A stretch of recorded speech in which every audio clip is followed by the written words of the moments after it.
Recording by Nefeli Vidali. The Pit and the Pendulum by Edgar Allan Poe. I was sick unto death with that long agony. And when they at length unbound me, and I was permitted to sit, I felt that my senses were leaving me. The sentence, the dread sentence of death, was the last of distinct accentuation which reached my ears. After that, the sound of the inquisitorial voices seemed merged in one dreamy, indeterminate hum. It conveyed to my soul the idea of revolution, perhaps from its association in fancy with the burr of a mill-wheel.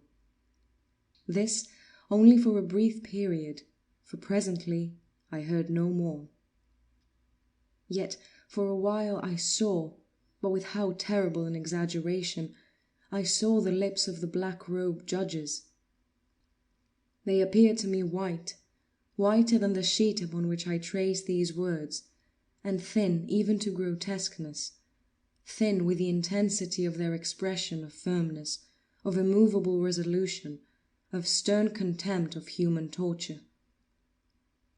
I saw that the decrees of what to me was fate were still issuing from those lips. I saw them writhe with a deadly locution. I saw them fashion the syllables of my name, and I shuddered because no sound succeeded. I saw, too, for a few moments of delirious horror, the soft and nearly imperceptible waving of the sable draperies which enwrapped the walls of the apartment. And then my vision fell upon the 7 tall candles upon the table. At first they wore the aspect of charity, and seemed white slender angels who would save me. But then all at once there came a most deadly nausea over my spirit, and I felt every fibre in my frame thrill, as if I had touched the wire of a galvanic battery, while the angel forms became meaningless spectres with heads of flame, and I saw that from them there would be no help. And then there stole into my fancy, like a rich musical note, the thought of what sweet rest there must be in the grave. The thought came gently and stealthily, and it seemed long before it attained full appreciation. But just as my spirit came at length properly to feel and entertain it, the figures of the judges vanished as if magically from before me. The tall candles sank into nothingness. Their flames went out utterly. The blackness of darkness supervened. All sensations appeared swallowed up in a mad rushing descent, as if the soul into Hades.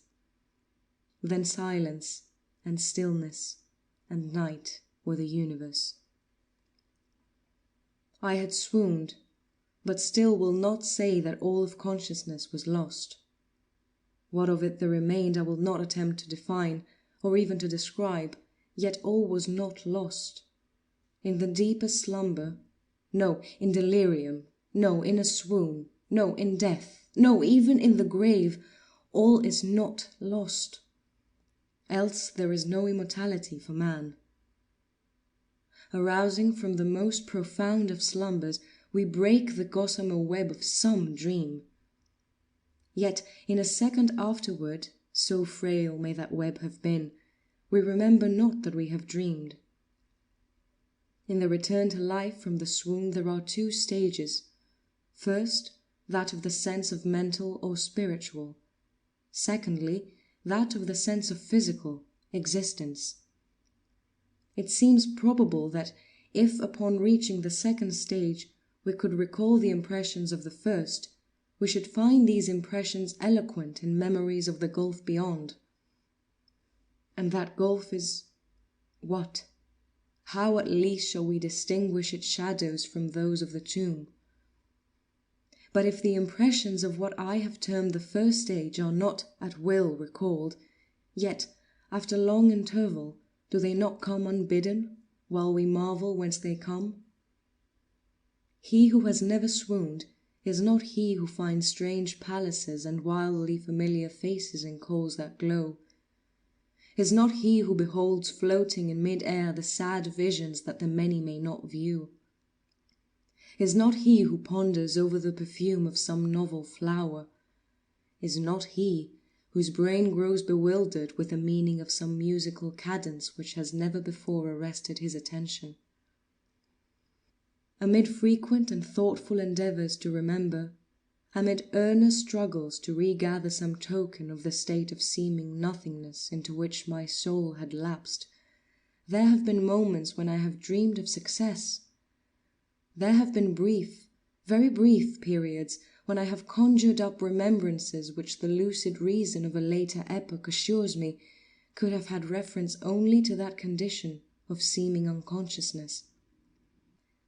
These shadows of memory tell indistinctly of tall figures that lifted and bore me in silence down, down, still down, till a hideous dizziness oppressed me at the mere idea of the interminableness of the descent. They tell also of a vague horror at my heart, on account of that heart's unnatural stillness. Then comes a sense of sudden motionlessness throughout all things, as if those who bore me, a ghastly train, had outrun in their descent the limits of the limitless, and paused from the wearisomeness of their toil. After this, I call to mind flatness and dampness, and then all is madness, the madness of a memory which busies itself among forbidden things. Very suddenly there came back to my soul motion and sound, the tumultuous motion of the heart, and in my ears the sound of its beating. Then a pause in which all is blank. Then again sound, and motion, and touch, a tingling sensation pervading my frame. Then the mere consciousness of existence without thought, a condition which lasted long. Then very suddenly thought, and shuddering terror, and earnest endeavour to comprehend my true state. Then a strong desire to lapse into insensibility. Then a rushing revival of soul and a successful effort to move. And now a full memory of the trial, of the judges, of the sable draperies, of the sentence, of the sickness, of the swoon. Then entire forgetfulness of all that followed, of all that a later day and much earnestness of endeavour have enabled me vaguely to recall. So far I had not opened my eyes. I felt that I lay upon my back unbound. I reached out my hand, and it fell heavily upon something damp and hard. There I suffered it to remain for many minutes, while I strove to imagine where and what I could be. I longed, yet dare not, to employ my vision. I dreaded the first glance at objects around me. It was not that I feared to look upon things horrible, but that I grew aghast lest there should be nothing to see. At length, with a wild desperation at heart, I quickly unclosed my eyes. My worst thoughts, then, were confirmed. The blackness of eternal night encompassed me. I struggled for breath. The intensity of the darkness seemed to oppress and stifle me. The atmosphere was intolerably close. I still lay quietly and made effort to exercise my reason. I brought to mind the inquisitorial proceedings, and attempted from that point to deduce my real condition. The sentence had passed, and it appeared to me that a very long interval of time had since elapsed. Yet not for a moment did I suppose myself actually dead. Such a supposition, notwithstanding what we read in fiction, is altogether inconsistent with real existence. But where and in what state was I?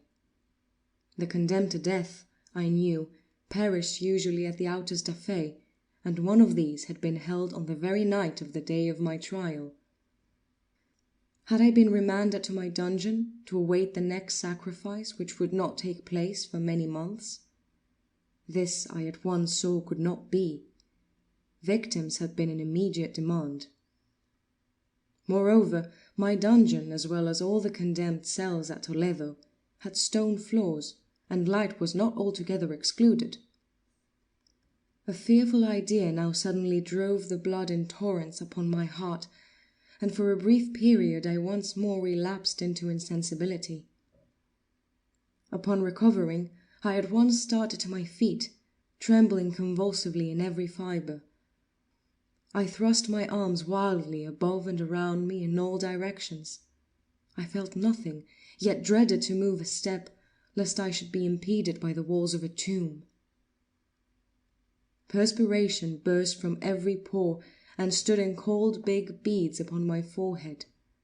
The agony of suspense grew at length intolerable, and I cautiously moved forward, with my arms extended, and my eyes straining from their sockets in the hope of catching some faint ray of light. I proceeded for many paces, but still all was blackness and vacancy. I breathed more freely. It seemed evident that mine was not at least the most hideous of fates. And now, as I still continued to step cautiously onward, there came thronging upon my recollection 1,000 vague rumours of the horrors of Toledo. Of the dungeons there had been strange things narrated, fables I had always deemed them, but yet strange and too ghastly to repeat, save in a whisper. Was I left to perish of starvation in this subterranean world of darkness? Or what fate perhaps even more fearful awaited me? That the result would be death, and a death of more than customary bitterness, I knew too well the character of my judges to doubt. The mode and the hour were all that occupied or distracted me. My outstretched hands at length encountered some solid obstruction. It was a wall, seemingly of stone masonry, very smooth, slimy, and cold. I followed it up, stepping with all the careful distrust with which certain antique narratives had inspired me. This process, however, afforded me no means of ascertaining the dimensions of my dungeon, as I might make its circuit and return to the point whence I set out without being aware of the fact. So perfectly uniform seemed the wall. I therefore sought the knife which had been in my pocket when led into the inquisitorial chamber, but it was gone. My clothes had been exchanged for a wrapper of coarse serge. I had thought of forcing the blade in some minute crevice of the masonry, so as to identify my point of departure. The difficulty, nevertheless, was but trivial, although, in the disorder of my fancy, it seemed at first insuperable. I tore a part of the hem from the robe, and placed the fragment at full length and at right angles to the wall. In groping my way around the prison, I could not fail to encounter this rag upon completing the circuit. So at least I thought. But I had not counted upon the extent of the dungeon, or upon my own weakness. The ground was moist and slippery. I staggered onward for some time, when I stumbled and fell. My excessive fatigue induced me to remain prostrate, and sleep soon overtook me as I lay. Upon awakening, and stretching forth an arm, I found beside me a loaf and a pitcher with water. I was too much exhausted to reflect upon this circumstance, but ate and drank with avidity. Shortly afterward, I resumed my tour around the prison, and with much toil came at last upon the fragment of the serge. Up to the period when I fell, I had counted 52 paces, and upon resuming my walk, I had counted 48 more when I arrived at the rag. There were in all then 100 paces, and, admitting 2 paces to the yard, I presumed the dungeon to be 50 yards in circuit. I had met, however, with many angles in the wall, and thus I could form no guesses at the shape of the vault, for vault I could not help supposing it to be. I had little object, certainly no hope, in these researches, but a vague curiosity prompted me to continue them. Quitting the wall, I resolved to cross the area of the enclosure. At first, I proceeded with extreme caution, for the floor, although seemingly of solid material, was treacherous with slime. At length, however, I took courage and did not hesitate to step firmly, endeavouring to cross in as direct a line as possible. I had advanced some 10 or 12 paces in this manner when the remnant of the torn hem of my robe became entangled between my legs. I stepped on it and fell violently on my face. In the confusion attending my fall, I did not immediately apprehend a somewhat startling circumstance, which yet, in a few seconds afterward, and while I still lay prostrate, arrested my attention. It was this. My chin rested upon the floor of the prison, but my lips, and the upper portion of my head, although seemingly at a less elevation than the chin, touched nothing. At the same time, my forehead seemed bathed in a clammy vapour, and the peculiar smell of decayed fungus arose to my nostrils. I put forward my arm, and shuddered to find that I had fallen at the very brink of a circular pit, whose extent, of course, I had no means of ascertaining at the moment. Groping about the masonry just below the margin, I succeeded in dislodging a small fragment and let it fall into the abyss. For many seconds I hearkened to its reverberations as it dashed against the sides of the chasm in its descent. At length there was a sullen plunge into water, succeeded by loud echoes. At the same moment there came a sound resembling the quick opening and as rapid closing of a door overhead, while a faint gleam of light flashed suddenly through the gloom and as suddenly faded away. I saw clearly the doom which had been prepared for me, and congratulated myself upon the timely accident by which I had escaped. Another step before my fall, and the world had seen me no more. And the death just avoided was of that very character which I had regarded as fabulous and frivolous in the tales respecting the Inquisition. To the victims of its tyranny, there was the choice of death with its direst physical agonies, or death with its most hideous moral horrors. I had been reserved for the latter. By long suffering my nerves had been unstrung, until I trembled at the sound of my own voice, and had become in every respect a fitting subject for the species of torture which awaited me. Shaking in every limb, I groped my way back to the wall, resolving there to perish rather than risk the terrors of the wells, of which my imagination now pictured many in various positions about the dungeon. In other conditions of mind, I might have had the courage to end my misery at once by a plunge into one of these abysses. But now I was the veriest of cowards. Neither could I forget what I had read of these pits, that the sudden extinction of life formed no part of their most horrible plan. Agitation of spirit kept me awake for many long hours, but at length I again slumbered. Upon arousing, I found by my side, as before, a loaf and a pitcher of water. A burning thirst consumed me, and I emptied the vessel at a draught. It must have been drugged, for scarcely had I drunk before I became irresistibly drowsy. A deep sleep fell upon me, a sleep like that of death. How long it lasted, of course, I know not, but when once again I unclosed my eyes, the objects around me were visible. By a wild sulphurous lustre, the origin of which I could not at first determine, I was enabled to see the extent and aspect of the prison. In its size I had been greatly mistaken. The whole circuit of its walls did not exceed 25 yards. For some minutes this fact occasioned me a world of vain trouble. Vain, indeed, for what could be of less importance under the terrible circumstances which environed me than the mere dimensions of my dungeon? But my soul took a wild interest in trifles, and I busied myself in endeavours to account for the error I had committed in my measurement. The truth at length flashed upon me. In my first attempt at exploration, I had counted 52 paces up to the period when I fell.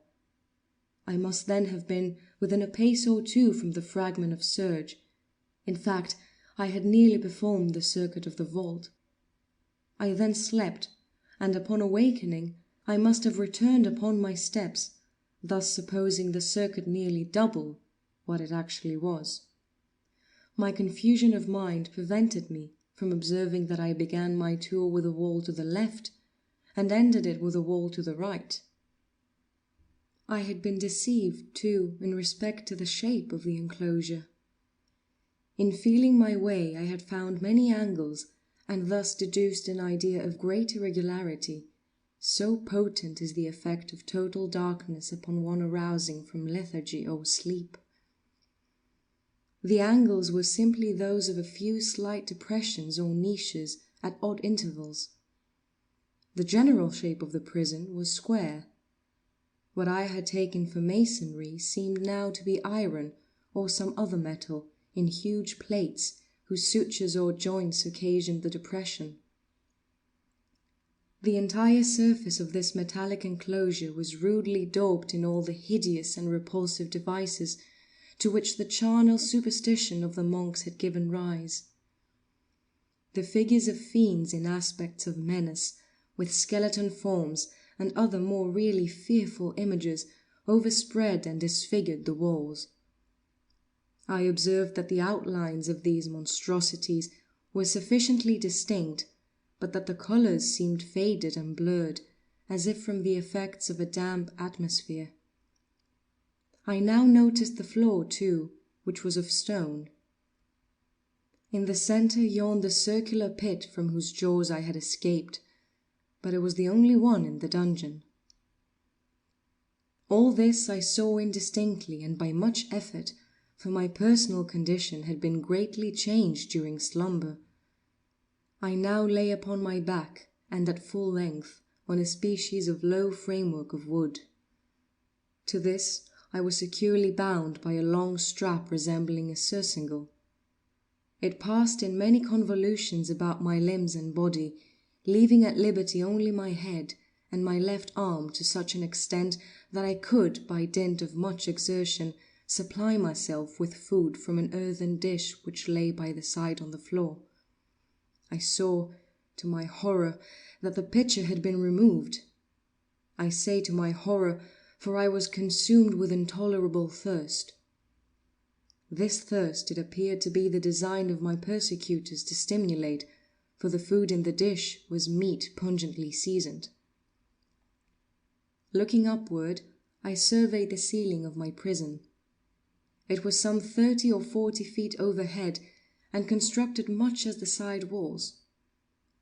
In one of its panels, a very singular figure riveted my whole attention.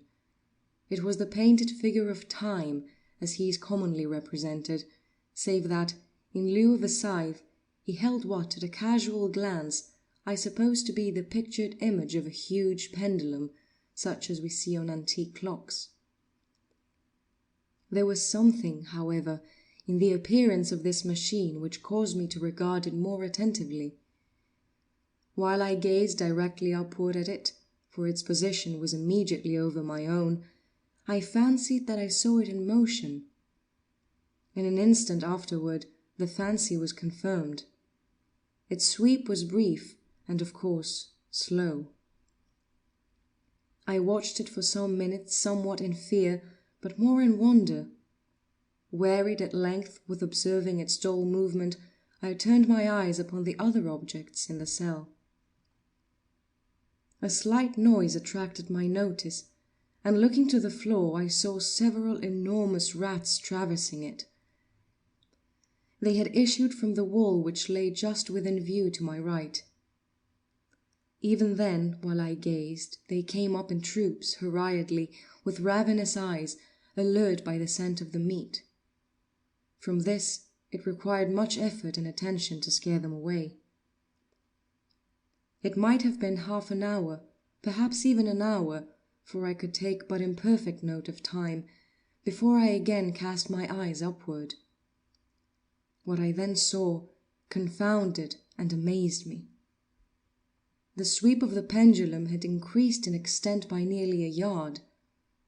As a natural consequence, its velocity was also much greater. But what mainly disturbed me was the idea that it had perceptibly descended. I now observed, with what horror it is needless to say, that its nether extremity was formed of a crescent of glittering steel, about a foot in length from horn to horn, the horns upward, and the under edge evidently as keen as that of a razor. Like a razor, also, it seemed massy and heavy, tapering from the edge into a solid and broad structure above. It was appended to a weighty rod of brass, and the whole hissed as it swung through the air. I could no longer doubt the doom prepared for me by monkish ingenuity in torture. My cognizance of the pit had become known to the inquisitorial agents, the pit, whose horrors had been destined for so bold a recusant as myself, the pit, typical of hell and regarded by rumour as the ultimate tool of all their punishments. The plunge into this pit I had avoided by the merest of accidents, and I knew that surprise, or entrapment into torment, formed an important portion of all the grotesquerie of these dungeon deaths. Having failed to fall, it was no part of the demon plan to hurl me into the abyss, and thus, there being no alternative, a different and a milder destruction awaited me. Milder. I half smiled in my agony as I thought of such application of such a term. What boots it to tell of the long, long hours of horror, more than mortal, during which I counted the rushing oscillations of the steel, inch by inch, line by line, with a descent only appreciable at intervals that seemed ages, down and still down it came. Days passed, it might have been that many days passed, ere it swept so closely over me as to fan me with its acrid breath. The odour of the sharp steel forced itself into my nostrils. I prayed, I wearied heaven with my prayer for its most speedy descent. I grew frantically mad, and struggled to force myself upward against the sweep of the fearful scimitar. And then I fell, suddenly calm, and lay smiling at the glittering death, as a child at some rare bauble. There was another interval of utter insensibility. It was brief, for, upon again lapsing into life, there had been no perceptible descent in the pendulum. But it might have been long, for I knew there were demons who took note of my swoon, and who could have arrested the vibration at pleasure. Upon my recovery, too, I felt inexpressibly sick and weak, as if through long inanition. Even amid the agonies of that period, the human nature craved food. With painful effort, I outstretched my left arm as far as my bonds permitted, and took possession of the small remnant which had been spared me by the rats. As I put a portion of it within my lips, there rushed to my mind a half-formed thought of joy, of hope. Yet what business had I with hope? It was, as I say, a half-formed thought. Man has many such which are never completed. I felt that it was of joy, of hope, but I felt also that it had perished in its formation. In vain I struggled to perfect, to regain it. Long suffering had nearly annihilated all my ordinary powers of mind. I was an imbecile, an idiot. The vibration of the pendulum was at right angles to my length. I saw that the crescent was designed to cross the region of the heart.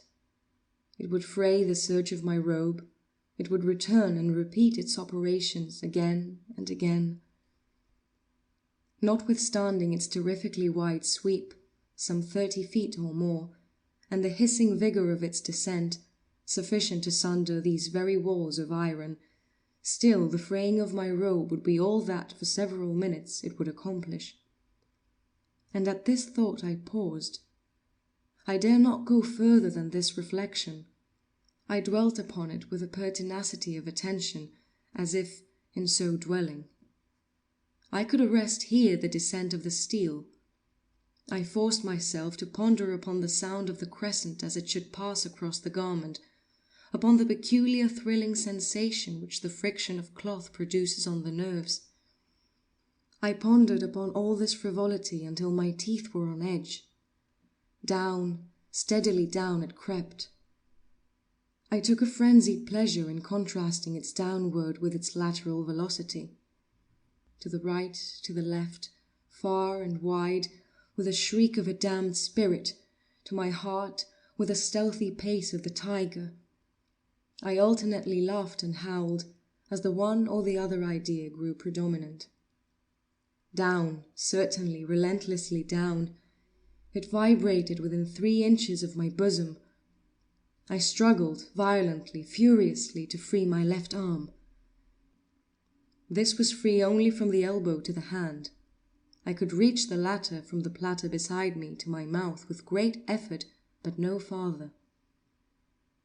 Could I have broken the fastenings above the elbow, I would have seized and attempted to arrest the pendulum. I might as well have attempted to arrest an avalanche. Down, still unceasingly, still inevitably down. I gasped and struggled at each vibration. I shrunk convulsively at its every sweep. My eyes followed its outward or upward whirls with the eagerness of the most unmeaning despair. They closed themselves spasmodically at the descent, although death would have been a relief, oh, how unspeakable. Still I quivered in every nerve to think how slight a sinking of the machinery would precipitate that keen, glistening axe upon my bosom. It was hope that prompted the nerve to quiver, the frame to shrink.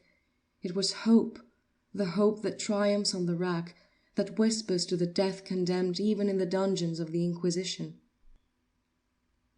I saw that some 10 or 12 vibration would bring the steel in actual contact with my robe, and with this observation there suddenly came over my spirit all the keen, collected calmness of despair.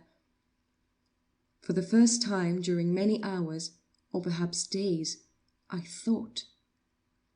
It now occurred to me that the bandage or surcingle which enveloped me was unique. I was tied by no separate cord. The first stroke of the razor-like crescent athwart any portion of the band would so detach it that it might be unwound from my person by means of my left hand. But how fearful in that case the proximity of the steel!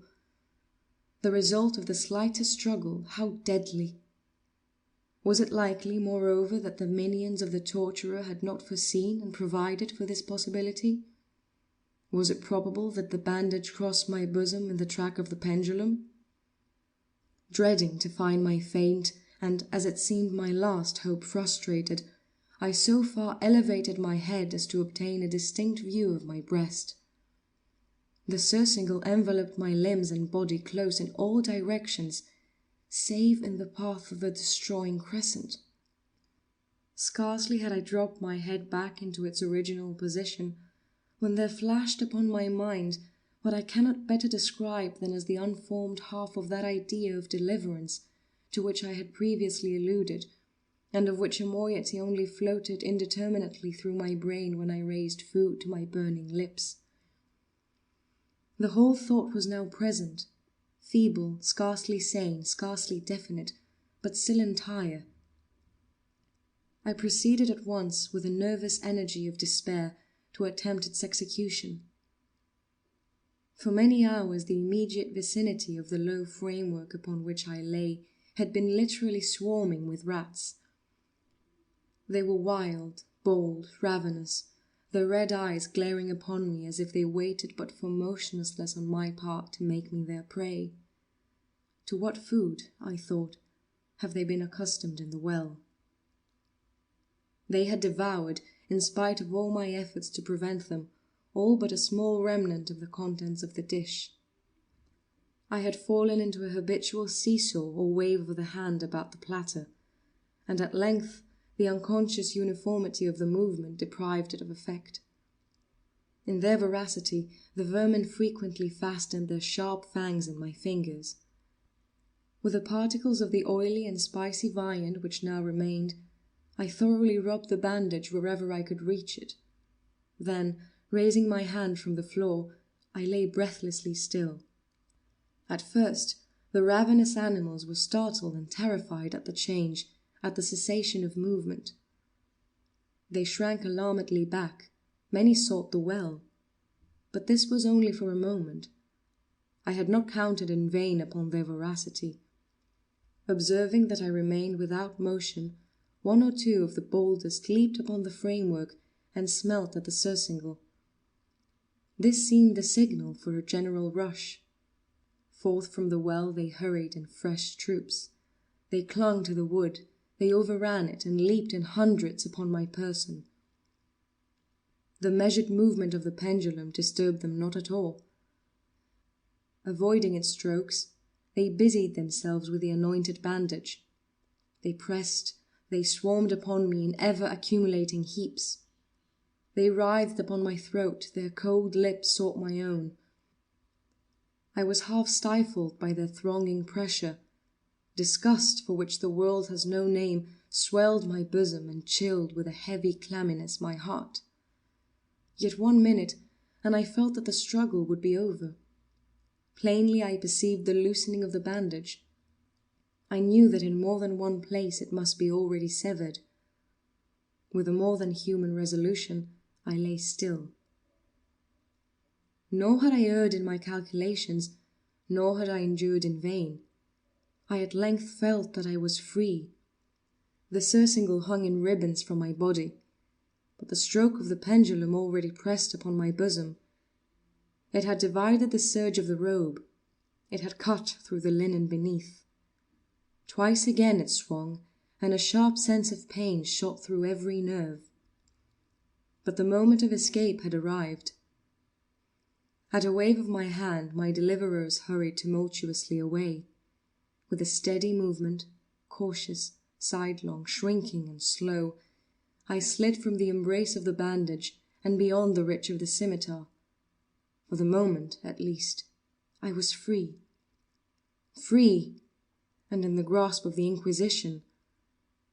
I had scarcely stepped from my wooden bed of horror upon the stone floor of the prison when the motion of the hellish machine ceased, and I beheld it drawn up by some invisible force through the ceiling. This was a lesson which I took desperately to heart. My every motion was undoubtedly watched. Free, I had but escaped death in one form of agony, to be delivered unto worse than death in some other. With that thought, I rolled my eyes nervously around on the barriers of iron that hemmed me in. Something unusual, some change which at first I could not appreciate distinctly, it was obvious, had taken place in the apartment.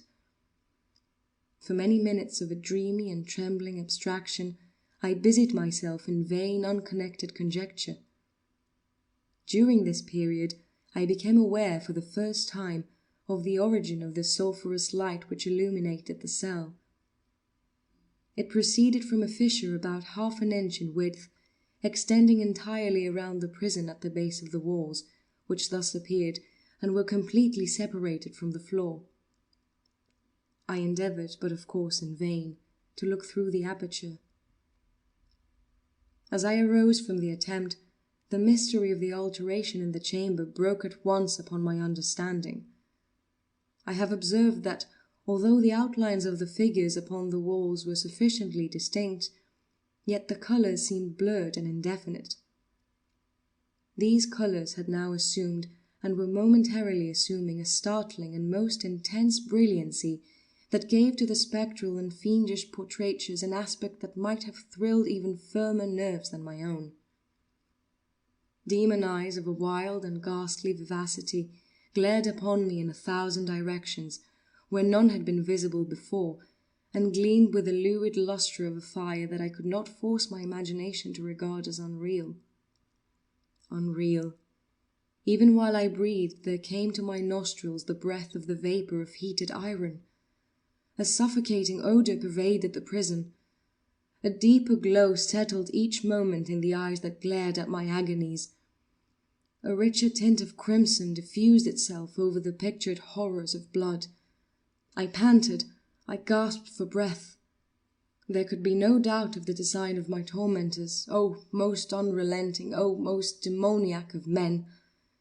I shrank from the glowing metal to the center of the cell. Amid the thought of the fiery destruction that impended, the idea of the coolness of the well came over my soul like balm. I rushed to its deadly brink. I threw my straining vision below. The glare from the enkindled roof illuminated its inmost recesses. Yet, for a wild moment did my spirit refuse to comprehend the meaning of what I saw. At length it wrestled its way into my soul. It burned itself in upon my shuddering reason. Oh, for a voice to speak! Oh, horror! Oh, any horror but this! With a shriek I rushed from the margin and buried my face in my hands, weeping bitterly. The heat rapidly increased, and once again I looked up, shuddering as with a fit of the ague. There had been a second change in the cell, and now the change was obviously in the form. As before, it was in vain that I at first endeavoured to appreciate or understand what was taking place, but no long was I left in doubt.